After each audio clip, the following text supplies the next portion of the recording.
let us welcome Tyson of Urban Tree Foundation. And Tyson is a landscape architect. So, yeah, we're a little bit. So, we're talking about how to engage with other professions constructively. And here's somebody who is from another profession and who has been absolutely critical in developing what now? What has the Urban Tree Foundation developed? What now? Urban Tree Foundation. Not you, the audience. What has the Urban Tree Foundation developed that you all use? Yeah, ready steak, sure. But also the what now? The what now? The nursery standards, yes, the planting standards, the staking standards, the soil standards. Yes, if you're not familiar with this, it's all on the Urban Tree Foundation's website. And this is one of those tools that you can use to inform, say, our planning friends, right? And our landscape architecture friends. So, with no more further yakking from me, Tyson. Yes. Well, thank you all very much for having me. Hopefully I don't bore you all in speaking about irrigation. It's not a hot topic, but it's one that, at least in the state of California, the West Coast, is a necessity. So just a basic outline of going background, our own internal grant project process, and then evolution of our beliefs, standards, and practices, and then the latest and greatest, watering with soil moisture sensors. So a bit of my background plays into it. I started dealing with irrigation when I was 12 years old at my uncle's iris farm. He would break it, I would fix it, and I learned I had no idea what the heck I was doing. I just knew I could glue stuff. Then I went to Cal Poly and learned landscape architecture, got out into the professional world and realized I still knew nothing about what I was doing. And then in 2009, I started at the Urban Tree Foundation, which kind of brought my experience as a youth with my educational background and put both together, and I really realized I had no idea what I was doing with irrigation or landscape construction. And the foundation to date has gotten about $24–25 million in urban forestry grants. Working with our local partners, we do urban forestry, riparian waterways, creeks, trails, you name it, we probably planted it by now. And then in 2006, I sort of took a sabbatical from the foundation to work up at Apple. So now I'm kind of a part-time nonprofit person, but a full-time private person. So yesterday somebody mentioned in one of the mixers is that, the siloization of our industries, and that couldn't be more poignant to get into this conversation. And I didn't put the landscape architect at the center, even though we think that we are at the center of the universe. But the reality is that even though you have a grant or a project, there's so many different entities that are involved. You have contractors, you have nursery, you have maintenance professionals, you have municipal people, you have civil engineers. But the reality is that getting a tree into the ground and getting it to grow, all these different disciplines will touch it. And the reality of that is that they don't always communicate well with each other, nor does the information translate from one discipline to the next very easily. Because the idea is to take a tree that grows like that into that. And that takes a long time in some cases. And if you don't have a proper irrigation system or proper setup, or even the basic fundamentals of the design itself, you're not going to get that. That kind of got skewed a little bit. So for whatever reason, that's upside down. But for our grant process, is we start out with a very, very basic conceptual plan that's usually orientated correctly. It's from there we start thinking about our irrigation system, going, okay, where's our point of connections? How much pipe are we going to need? How many trees are we going to plant? And we sort of do a rough estimate of what we're going to need to make the system function.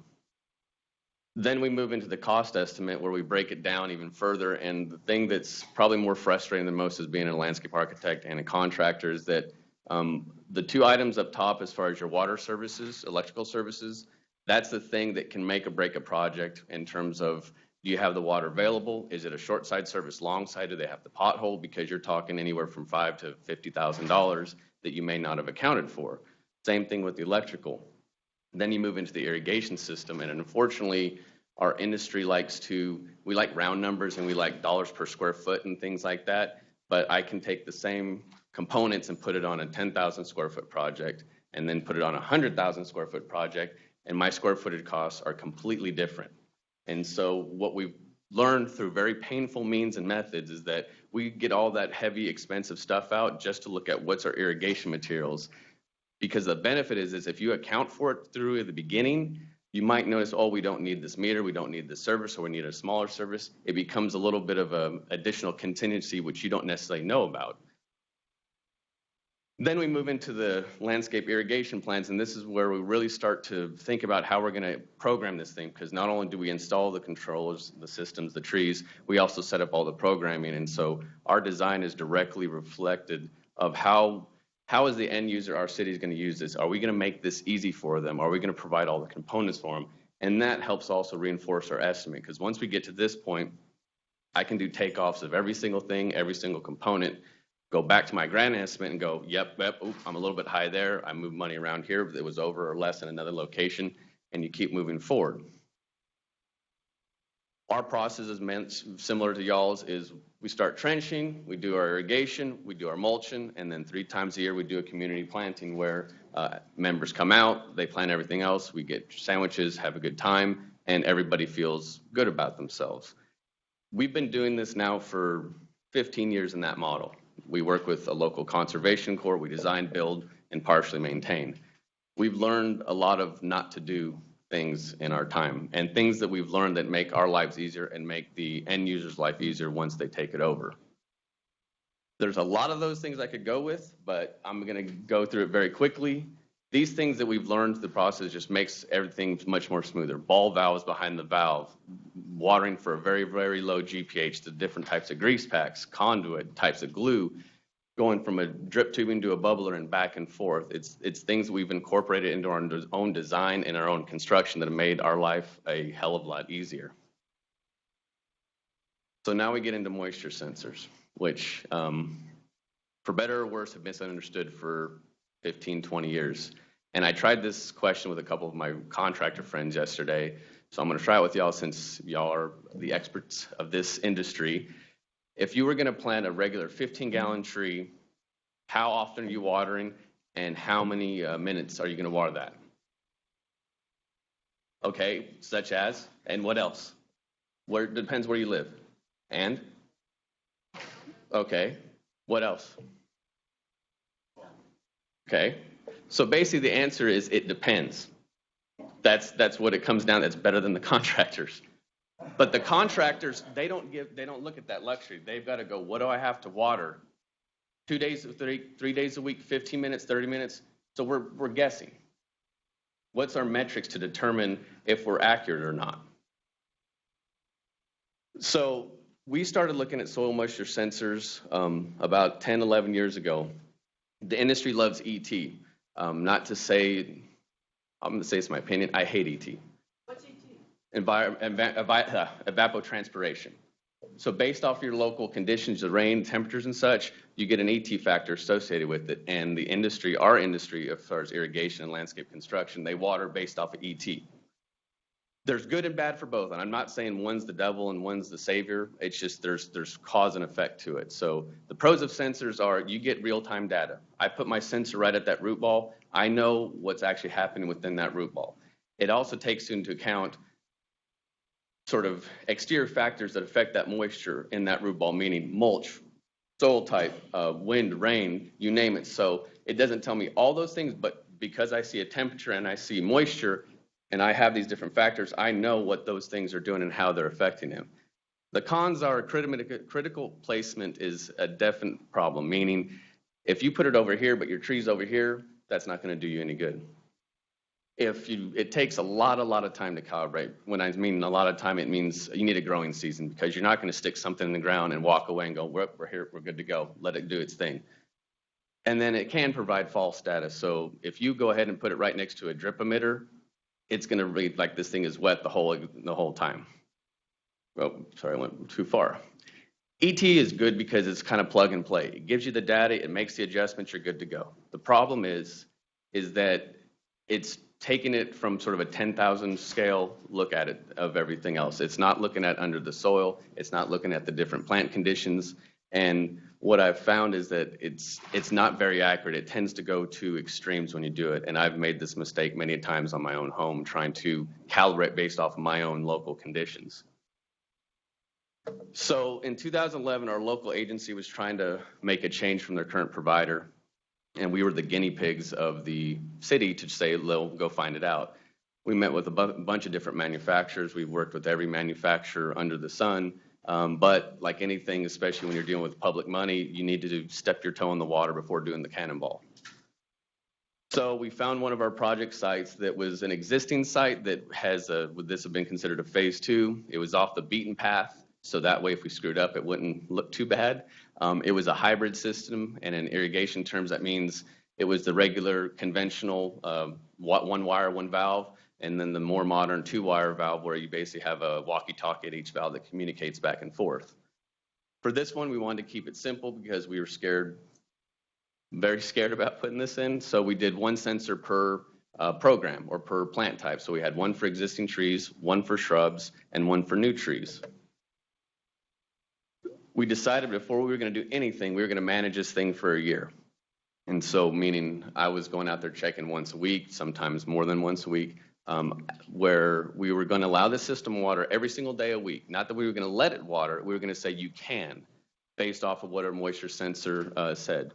We set up emails and text alerts what the system could provide. And so I was getting texts at 2, 3, 5, 7, 12 at night, and it was quite annoying, but because of the history of moisture sensors, I was very scared that I was going to wake up and the whole system would have been fried. The interesting thing we found was after an entire year, we had a period where the trees didn't water for 181 days. And when I told my colleague that, Brian, he thought I was completely full of it, got in his truck, drove out there, and he goes, there's no way this thing is not watered. He went out there and looked, and he said, well, you know, there's a little bit of dryness in some areas, but there's bud swell, and it looks great.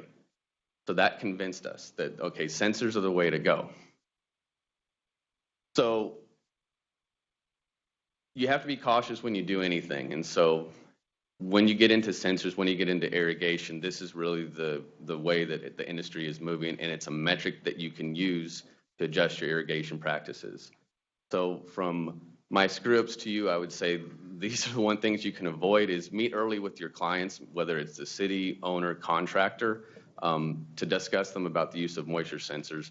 Moisture sensors on their own are a useful tool, but it has to connect to a brain. So if you don't have a connection to a controller or some sort of central system, it provides you data points. But again, what do you do with those data points? How do you change your practices off those data points? Start on small jobs. Don't go for the big tree planting at the school. Go for something on the back 40 where you can learn from your mistakes, because your mistake's going to be different than mine and different than the person in the next room. Don't overcomplicate it. Designers, we tend to screw things up and overthink things to everybody else's detriment. So keep it simple, meaning if you've got, you know, same tree species of 5 and relatively throughout a entire site, all you need is one sensor. Don't try to do solar aspect, solar type, you know, keep it simple to the point of where it's manageable, because the idea is you're interpreting this data, you have to do something with this data. And if you overcomplicate it, your trees are going to suffer or by too much or too little water. No more than the contractor or the designer. I've come to find out that, are there any landscape architects in the room? Okay, I'll say. Most landscape architects don't know much about irrigation, and most contractors don't know as much as they think they do. And the thing I've learned that's helped me the most is that by knowing more, one, you can help educate, but also you can call BS on things that's not going to work, because there's nothing worse than paying a certain amount of money for a system, and then it doesn't work, and 99% of the time the technology gets to blame. 99% in reality, it's the user. It's that we screwed up from one way, shape, or form. Design your irrigation for maintenance practices, because ultimately those are the people that are going to have to deal with this long term. And talking to them in the beginning will help inform what you're doing as far as the things that are tools that are going to get to ensure that those trees last a long, long time. And then last and very least, just keep it simple. I mean, sensors are a great tool. but don't overthink it and don't overcomplicate it. So that being said, we have any questions if you're not already asleep? Oh, No, this is a super important topic, so let's go 1, 2, 3, and then we'll go from there. 4. Maybe I missed it, but Yes, ma'am. The stretch that you went, the 181 days. Yes, ma'am. What was the size or age of those trees? Size of the trees were number 15s, mixed with a few number 5 Cercis occidentalis, and it had quarter gallon. I think we were still doing, we may have been doing half gallon a minute bubblers. We did get, I couldn't find the charts that showed all of that. It was just the one that was based off the year, but the other chart I couldn't find in my email is that we were very fortunate in the month of May. We got a late rain where that thing was going to go, and we got sort of a pre-summer monsoon, and it pushed us out another 3 weeks from watering, but it still did not water for 181 days. On newly planted trees? Yep. So Tyson, can you just Yes. walk us through why the system didn't turn on the water for 180 days? So when you use the sensor, and this is part of the calibration, is it varies. The sensor company says 30% is field capacity, 19%, 18% is wilting point, and it's just guidelines. It's not set in stone. It's based off of soil type, a couple of different factors. And so when you set the system up, you set a percentage randomly. You pull the bucket of water on it and you go, okay, what's my spike look like? And then that's where the verification comes in. So I would not ever tell anybody your percentage is going to be 20%, yours is 27. It's a trust but verify. And so that's where you need that 6 months of growing period where you see what the sensor is based off the plant health. And once you get there, then it becomes autopilot. But it does take 6 months of doing that.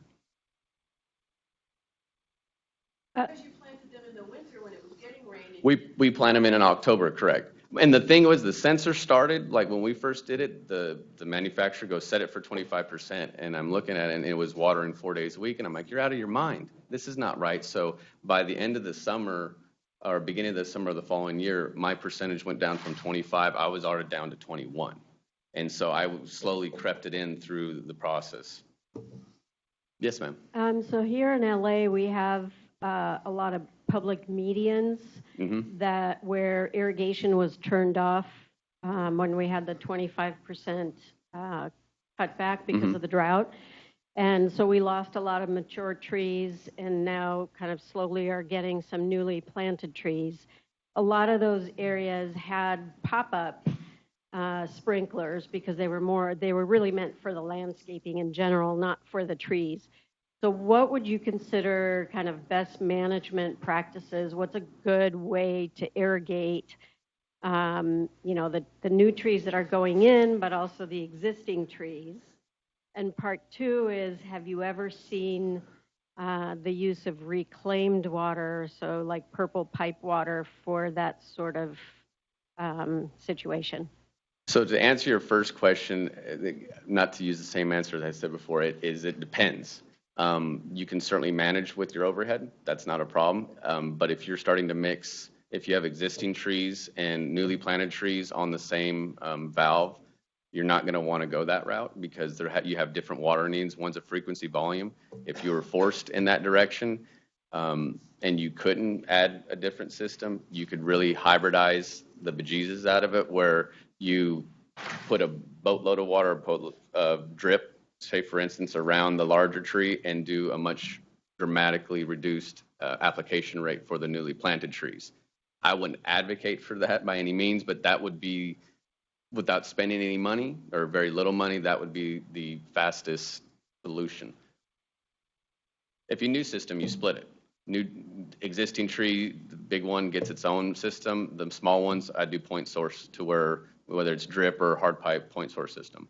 To answer your other question, we've used a lot of reclaimed on trees, and it's reclaimed on the native side. They don't really work very well together. It's even on turf grass, there's challenges, especially when you get into the Bermudas. And so as much as we like reclaimed, it's the salt content, the mixture varies from entity to entity, and so we've made some mistakes with too much salt water or reclaimed water on a system. So it has its uses, but when you get to the Mediterranean sort of native palate, it's a struggle unless you can flush the salts down to where once a month you can kind of do what ag does and kind of sends them lower.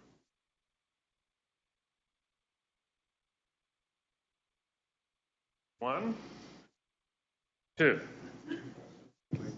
Hi, so Nancy Hughes, California Urban Forest Council. So my sense is, obviously, we're using this to regulate the amount of water we use and to save as much water as we can, water appropriately. Correct. So where's the cost-benefit analysis come in terms of installing these and then also saving money on water or saving on water use?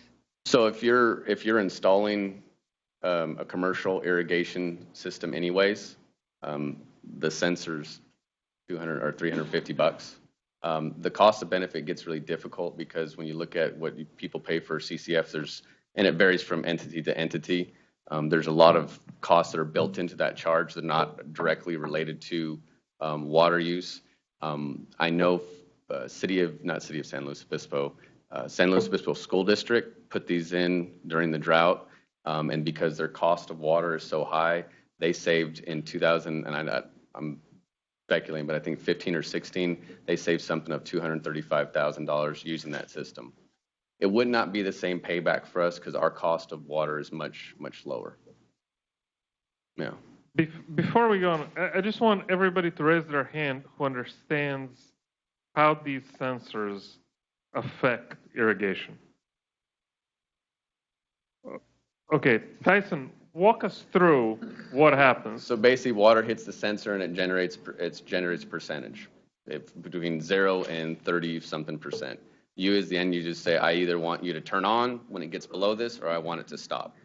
And it's pretty straightforward, but what I found is end users can do a lot of damage when they get ones mixed up with zeros and they think it's supposed to water, it's not, or vice versa. So it's again, irrigation is one of those things we overcomplicate in some areas, but we oversimplify, and it's a weird dichotomy we have in our industry for whatever reason. So, sir, you touched different scales of the area. So, if you could elaborate on it a little. So, I think you mentioned doing for the entire city or for small $5,000 project. So, what was your experience with that, and at what scale it becomes economically feasible to install sensors and bubblers and whatever versus, let's say, watering with a quick coupler or something? So yeah, if you're looking at a residential system, it's person's home, so the cost is nominal. It's their own time. If you're looking at a commercial system where that's not going to happen, labor is the most expensive part of anything that we end up doing. So within a commercial system, again, the costs to do something like that, you're only looking at a very nominal cost of $350, and that's it for one sensor. On smaller jobs, you can keep the cost fairly low when you look at trees, shrubs, grass. When you start getting into more expensive route is when you get into the much more diverse climates or much larger sites where and taller buildings where you have, solar aspect, you have shade, you have different soil types, and then really the maintenance regimen comes into play. So the system will go up to 25 sensors, it'll do on one unit, but I'd say size-wise, How many trees? again, it can control every single valve on a project. It becomes. When it becomes, at what number of trees it may become, at what number of trees in a cluster it may becomes economically feasible? To me, it's economically feasible when you start any project or size of tree. I mean, if you're looking for a size per se, it's like 24-inch box. I'd say. So how many trees? If you're doing a commercial irrigation system with 5 trees, with 10 trees, 15 trees, you're already, because of our state ordinances, you're already paying for a certain system by the time you get to just to get water to that tree. So you're saying another $350. So I would say anything that requires a commercial irrigation system, I would say we think in valves, or at least I think in valves on that one. I'd say anything that 3 valves or more would become viable, and that could be 1 tree, could be 50 trees. Sorry, it's a difficult question to answer.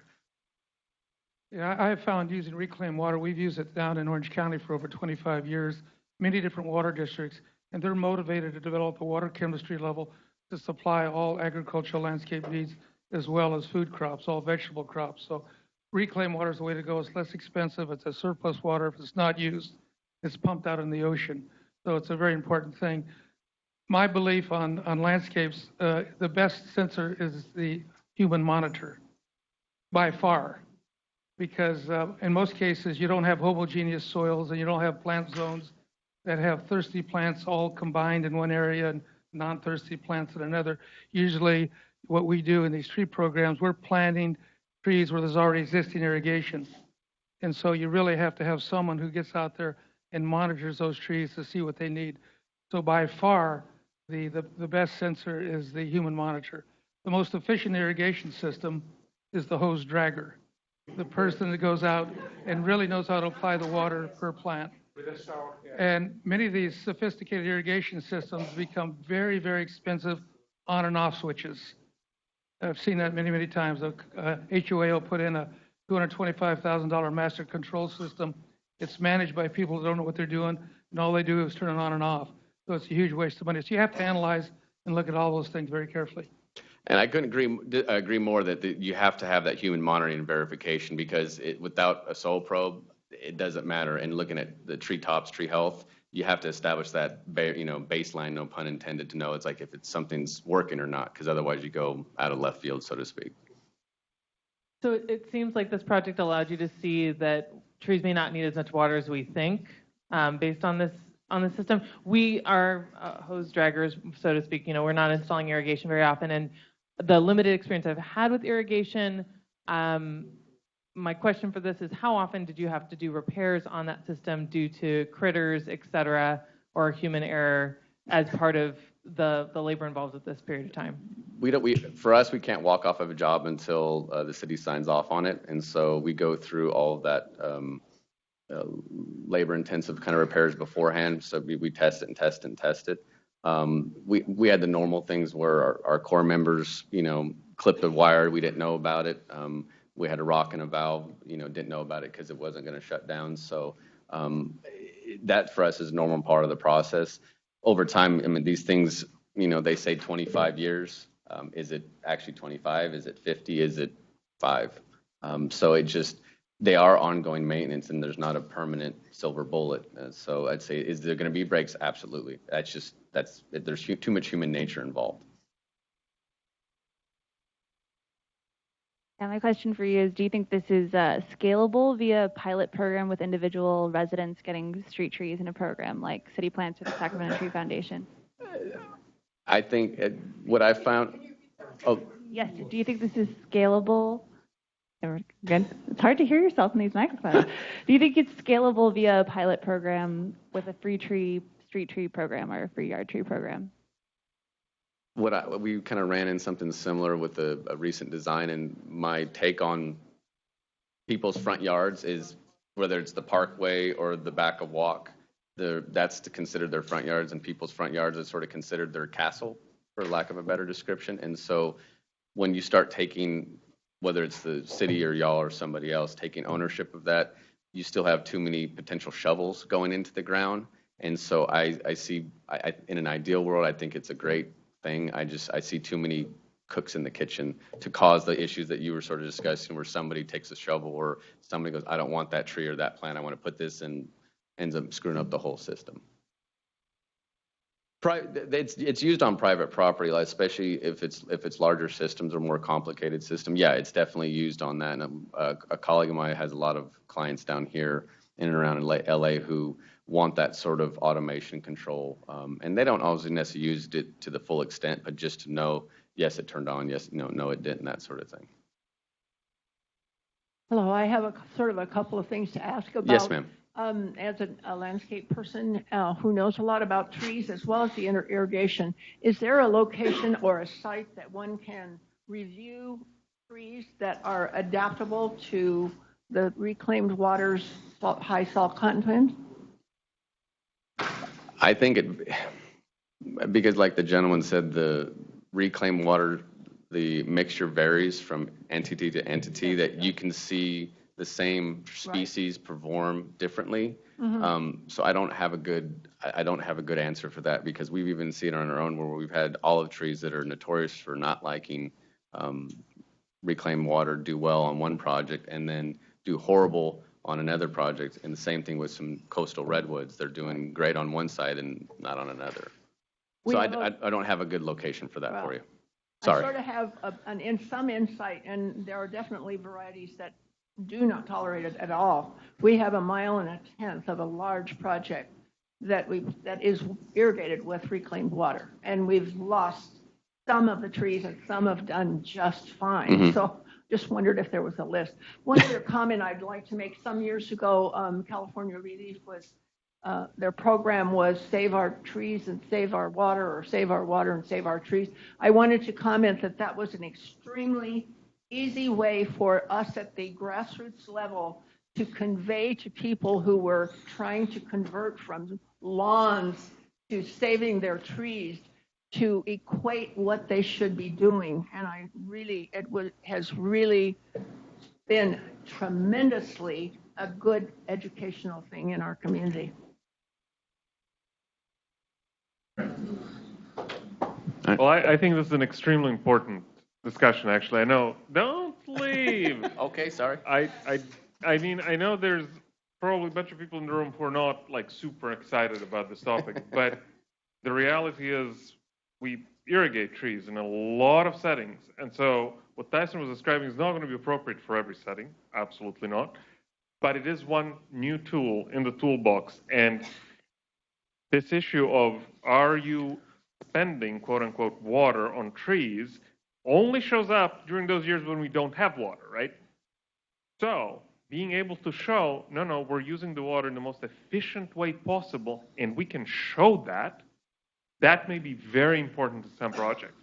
And as we gradually transition more into reclaimed water, which comes with a whole set of challenges, this aspect of managing soil moisture will be something we'll have to be doing. So thank you, Tyson. You're welcome. For the Thank you all very much. And here is an example of a successful project. So thank you very much.